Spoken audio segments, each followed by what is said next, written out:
EVM के साथ छेड़छाड़ कैसे होती है या कैसे कंट्रोल किया जाता है, इसको तो सिर्फ एक इंजीनियर ही बता सकता है। तो मेरे साथ जो व्यक्ति है वो सॉफ्टवेयर इंजीनियर है। अब इनसे जान लेते हैं कि ईवीएम के साथ क्या वाकई छेड़छाड़ होती है और अगर छेड़छाड़ होती है तो किस तरीके से होती है। सर, सबसे पहले आपका परिचय लेना चाहूँगी, क्या नाम?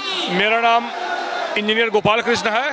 मैं अभी भी काम कर रहा हूँ, लेकिन आज चूंकि ईवीएम पे इतना बड़ा आंदोलन हो रहा है, इसलिए मैं इसमें भाग लेने के लिए यहाँ दिल्ली और जंतर मंतर आया हूँ। समर्थन देने? जी बिल्कुल, समर्थन देने ही नहीं आया हूँ, मैं सारा खेल खोलने आया हूँ।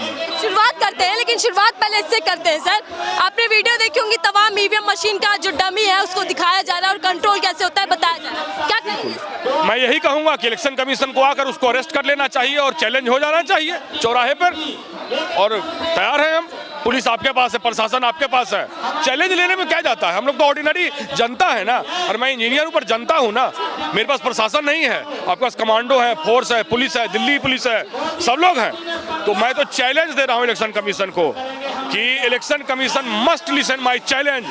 If he is correct, come on the ground. I, Gopal Krishna, challenge the microcontroller programming, EEPROM 8251 microcontroller programming. I challenge them that how they have manipulated the election.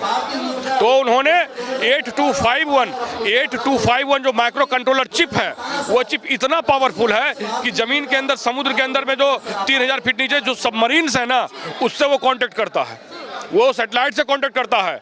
ये ईवीएम क्या है? इसमें तो सिर्फ वोट काउंट करना और compare करना, ये दो ही चीज़ तो है। बताओ ना, ये दुनिया का सबसे सरल प्रोग्राम है।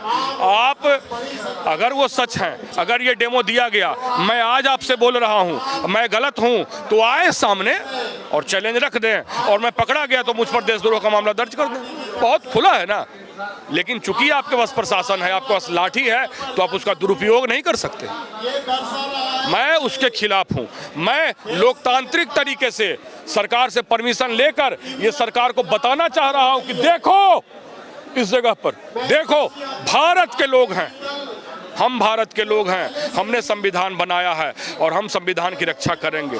भूल बस गलत पावर, बिजनेसमैन, कुछ व्यापारी लोग सरकार पर काबिज हो गए, इसका मतलब ये नहीं कि हम शांत बैठे हैं। मैंने चैलेंज किया है इलेक्शन कमीशन को कि ये जो चिप प्रोग्रामिंग है, या पब्लिक डोमेन में डालिए।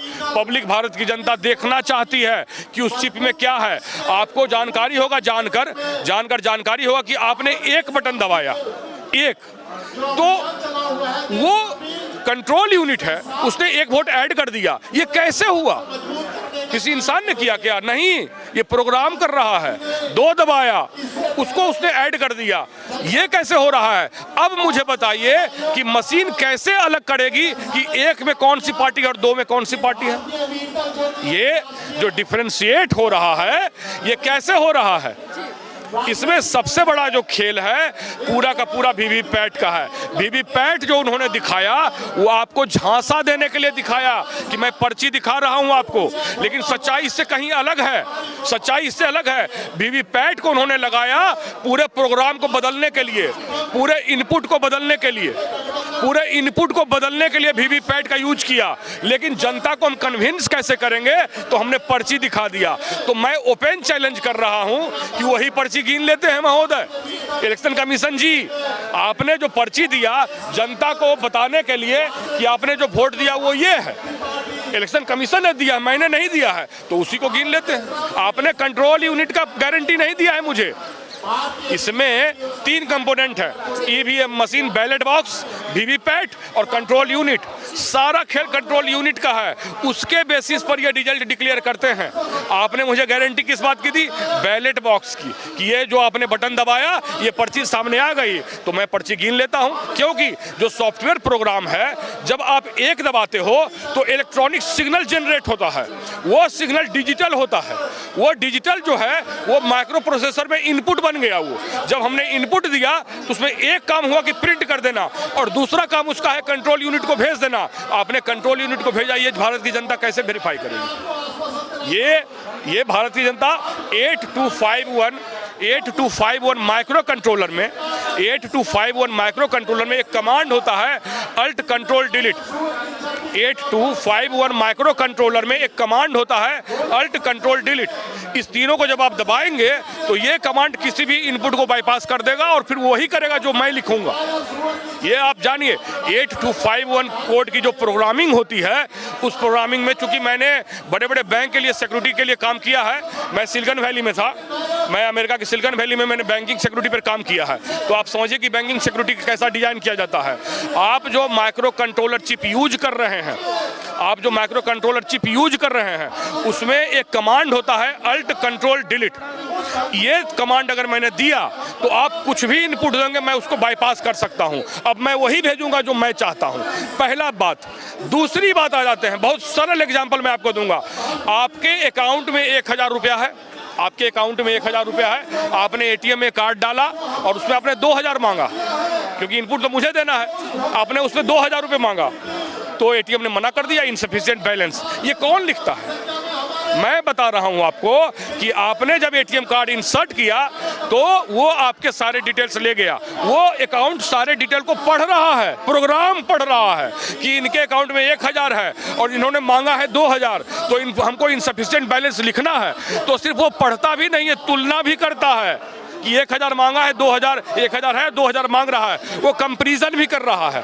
तो ये कंपैरिजन वोट में भी होता है कि एक सर्टेन मोमेंट के बाद अगर हमारा वोट नीचे जा रहा है तो उसमें 500 वोट आप ऐड कर दो। चलिए, आप उदाहरण तो सर दे रहे हैं, लेकिन सवाल देखिए ये भी होता है, ईवीएम को लेकर ये सुरक्षा को, ईवीएम की सुरक्षा को लेकर ये दावा किया जाता है कि कोई भी एक्सटर्नल जो डिवाइस होती है वो कनेक्ट नहीं हो सकती, यानी कि एक ही चिप उस पर रह सकती है सिस्टम के अंदर। तो फिर कैसे संभव? एग्जाम्पल देता हूँ।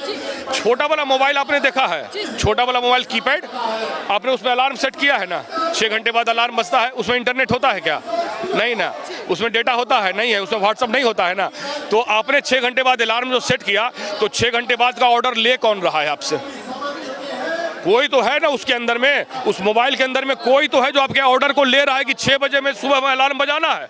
वो माइक्रो कंट्रोलर चिप है, उसमें एक आरटीसी होता है, रियल टाइम क्लॉक, उसमें इनबिल्ट बैटरी होती है। वो आपके भरोसे नहीं बैठा हुआ है कि आप टाइम बताइएगा, उसको टाइम पता है। और हमने बस दे दिया कि 6 बजे अलार्म बजा दो, तो उसने बजा दिया। हमने अगर दे दिया कि चुनाव के दिन 12:40 पर 500 वोट ऐड हो, तो ऐड हो जाएगा। अगर हमने प्रोग्राम में लिख दिया कि हर दूसरा वोट हमारे किसी एक पार्टी को आ जाए, तो आ जाएगा। ये प्रोग्राम है। आप बताइए कि इतनी बड़ी भारत की जनता है, कितने लोग प्रोग्रामिंग समझते हैं? आप समझती हैं क्या? आप एक हाईली क्वालिफाइड हैं, ये बहुत सारे हाईली क्वालिफाइड है, आप प्रोग्रामिंग समझते हैं? नहीं जानते हैं। और प्रोग्रामिंग में वो भी इलेक्ट्रॉनिक प्रोग्रामिंग, एक वर्ड होता है EEPROM, इलेक्ट्रॉनिकली इरेजेबल प्रोग्रामिंग। ये जो दावा करते हैं, ये मुंह से बोल रहे हैं, वही तो मैं चैलेंज कर रहा हूं आपके माध्यम से कि आ जाइए, कौन मर्द का बेटा है और कौन ज्यादा टेक्नोलॉजी पढ़ा है, क्लियर हो जाएगा। आपके पास पुलिस है, कमांडो है, पकड़ के फांसी दे देगा। मैं तैयार हूं। मैं गोपाल कृष्ण पटना से आया हूं, अभी फिलहाल मैं सिलिकॉन वैली में भी था। मैं चाहता तो मैं बहुत आसानी से अमेरिका में सेटल हो जाता, और ऐसा मैं नहीं चाहता हूं।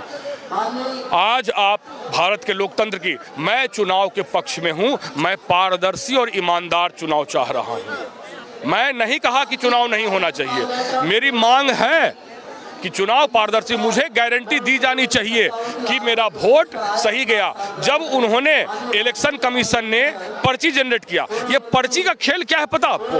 पर्ची भारत की जनता को मूर्ख बनाने के लिए है, क्योंकि उसको गिनते नहीं है, वो गिनते नहीं है। क्या कानून है? आप बताइए कि वोट की चोरी करना और उस चोरी के आधार पर सरकार बनाना, ये कितना बड़ा जुर्म है? मैं आपसे जानना चाहता हूं। आप देखिए, मोर्चा तो खोल रहे हैं ईवीएम के खिलाफ, सॉफ्टवेयर इंजीनियर है, लेकिन क्या 2014 के बाद से ही वोटों की चोरी हो रही है? मैं तो 2014 से पहले नहीं था। जिन लोगों ने आंदोलन किया होगा वो जाने। अगर मैं उस समय जॉब में था, मुझे क्या दिक्कत है? सभी लोग, मैंने ये कभी नहीं किया, मैंने ये कभी नहीं कहा कि ये पार्टी नहीं करेगी, वो पार्टी नहीं करेगी। जिन्होंने वीवीपैट को लगाया, ये पर्ची जो दिखाया ना, ये सारा खेल पर्ची का है। पर्ची उन्होंने क्यों दिखाया आपको? कि हम आपको बता रहे हैं कि आपने जो वोट दिया इस पार्टी को गया, तो मैं कह रहा हूं कि पर्ची गिन लेते हैं, बस बहुत आपके पास बहुत बड़ी ताकत है, आप जमीन पर बहुत मजबूत हैं, आपने 50 चुनाव ईवीएम से करवाए, 50 चुनाव ईवीएम से कराए, तो एक बार विपक्ष की बात मानने में क्या नुकसान है? एक चुनाव हम हार जाएंगे ना, तो मैं लेकिन सर सवाल ये भी हो रहा है ना कि जिस उदाहरण आप दे रहे हैं, डेमो आप दे रहे हैं, वो डमी मशीन है, वो ओरिजिनल मशीन थोड़ी ना है। वो लेके आ जाए, ओरिजिनल मशीन लेके वो आ जाए चुनाव आयोग। हाँ, और आप समझ नहीं रही हैं अभी। आपको मैं फिर से समझाता हूं, अगर आप एक नशे में चलेंगी ना तो आप दूसरा चीज सुनने के लिए तैयार नहीं होंगी। आप असलियत सुनिए, न्यूट्रल बनिए पहले कि आई एम गोपाल कृष्ण, एक भारत का नागरिक हूं, मेरे लिए सबसे जरूरी है भारत की लोकतंत्र। मेरे लिए, मैं कहां बोल रहा हूं कि जब बैलेट का चुनाव होगा तो मैं जीत ही जाऊंगा, मैं और बुरा हार सकता हूं। सही बात। मैंने ये नहीं बोला है, मैंने ये नहीं बोला है कि मैं जीत जाऊंगा। मैं बोला हूं कि चुनाव पारदर्शी होना चाहिए, मेरा वोट कहां गया ये होना चाहिए। अगर मैं गलत कर रहा हूं तो आज इलेक्शन कमीशन क्यों नहीं आता है? आज जो इतनी बड़ी आंदोलन चल रही है और इलेक्शन कमीशन का घेराव करने के लिए हम लोग आगे बढ़ेंगे, तो इलेक्शन कमीशन क्यों नहीं आ रहा है? मेरा मांग है बहुत साधारण कि आपने ही बताया कि पर्ची आती है, ये मैंने नहीं बोला है, आपकी मशीन पर्ची दे रही है, तो मैं उस पर्ची को गिनना चाहता हूँ। आप कंट्रोल यूनिट को गिनिए, मैं पर्ची गिन लेता हूं और दोनों का रिजल्ट डिक्लेयर कर लेते हैं, जनता फैसला कर देगी कौन सही है कौन गलत। मैं तो ओपन पब्लिक में हूं ना, मैंने तो इनको बोला कि जो चिप प्रोग्रामिंग है उसको आप पब्लिक कीजिए। एक सॉफ्टवेयर में एक वर्ड होता है सोर्स कोड, सोर्स कोड को वो पब्लिक करें, उनकी रिपोजिटरी कहाँ है ये मुझे बताइए। और हाँ, एक महत्वपूर्ण सवाल, किसने प्रोग्रामिंग किया है?